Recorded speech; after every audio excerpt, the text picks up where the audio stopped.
omba sana bibi yako asipate pesa mingi kukushinda. Omba sana. Omba kabisa. Ambia Mungu kikazi isinipotelea.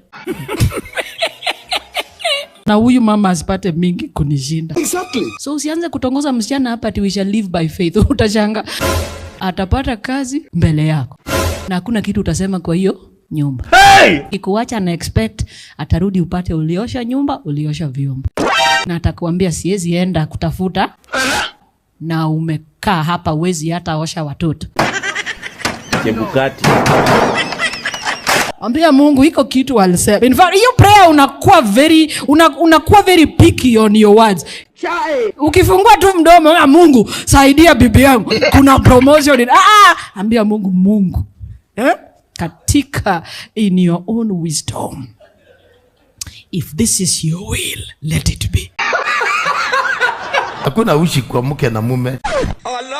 Wale mnasema ati Mungu atakuletea, si yeye. Ni atafutaye mke. Atafutaye. Wewe ngojea Mungu. Guy, anyway. Hapeanagi siku hizi. Ni wewe ujitetee. Maana Mungu hataki ukamletee kisirani huko kwa nyumba yako.